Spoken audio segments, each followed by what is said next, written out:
আসসালামু আলাইকুম। আপনার হাতের ফোনটা কি আসল নাকি আপনার হাতের ফোনটা নকল সেটা কিভাবে চেক করবেন? এটা কি অফিসিয়াল ফোন নাকি আনঅফিসিয়াল ফোন? সেটা চেক করার জন্য আমরা অনেকেই বিভ্রান্তিকৃত পড়ে যাই। আমরা অনেক সময় লোকাল দোকান থেকে ফোন কিনে থাকি। সেক্ষেত্রে দোকানদাররা হয়তো বলে থাকেন যে এটা আমাদের আসল ফোন এবং অরিজিনাল ফোন। তো সেক্ষেত্রে আমরা যদি এটা চেক না করতে পারি তাহলে আসলে এটা আমরা নিয়ে খুব ঝামেলায় পড়তে হয়। তো সেক্ষেত্রে আমরা খুব সহজেই আমরা এটা কিভাবে চেক করব? তাহলে আমরা মূল প্রসেসে চলে যাই। তাহলে এটা আমরা চেক করার জন্য ১ম এ আমরা প্রথমে চলে যাব ডায়াল প্যাডে।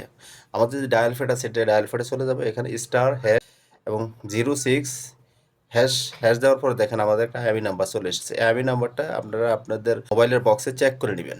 চেক করার পরে এটা হচ্ছে ফার্স্ট অপশন গেল। সেকেন্ড এটা কি বিআরটিতে এই মোবাইলটা তালিকা আছে কিনা সেটা আপনারা কিভাবে চেক করবেন? তার জন্য আমরা চলে যাবেন, আপনারা মেসেজ অপশনে চলে যাবেন।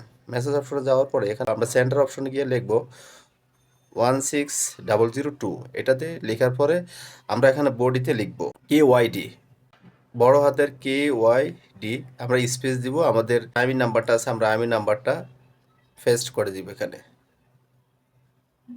পেস্ট করে দেওয়ার পর আমরা এখানে মেসেজটা 1600 সেন্ড করব। কিন্তু অবশ্যই আপনার ফোনে ব্যালেন্স থাকতে হবে। এটা মিনিটে হবে না, কারণ এখান থেকে আপনার সিম কার্ড থেকে টাকা কাটবে। তো সেই ক্ষেত্রে অবশ্যই আপনারা ফোনে ব্যালেন্স রেখে দিবেন। তো আমরা ফার্স্ট চেক করলাম ডায়াল দিয়ে, দেখলাম আমাদের আইএমই ঠিক আছে। আর যদি ঠিক না থাকে তাহলে আপনারা অবশ্যই সেটা রিচেক করে বা আপনাদের যেখান থেকে ফোন কিনছে সেটা অবশ্যই চেক করে নেবেন। সেকেন্ড অপশন আমরা মেসেজ সেন্ড করে দিলাম।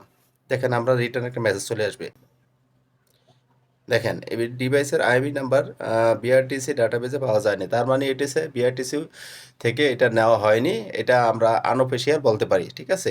যদি কোনো সময় সরকার বা অন্য কিছু সমস্যা হয় তাহলে হয়তো এই ফোনটা চালানো আমাদের জন্য ঝামেলা হয়ে যাবে।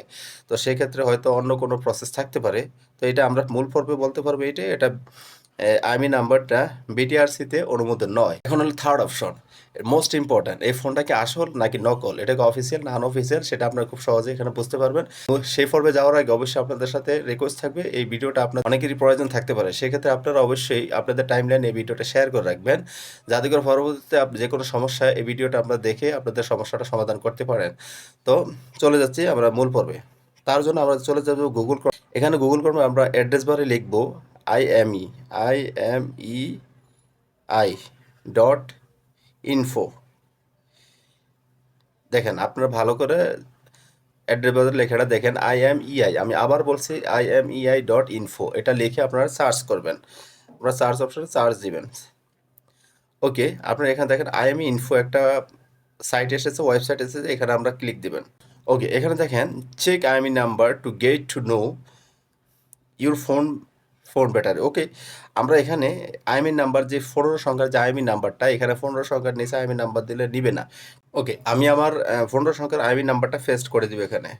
আমি এখন চেক আইএমই এখানে ক্লিক দিব। দেখেন আমার এটা লেখছে C55 রিয়েলমি RMX3710, তার মানে আমার ফোনের যে আইএমই নাম্বারটা এটা ঠিক আছে এবং এটা অরিজিনাল, এটা কোনো প্রকার কপি সেট না। খুব সহজে আপনারা বুঝতে পারতেছেন। এভাবে আপনারা আপনার যে কোনো মোবাইল আপনার চেক করে নিতে পারবেন।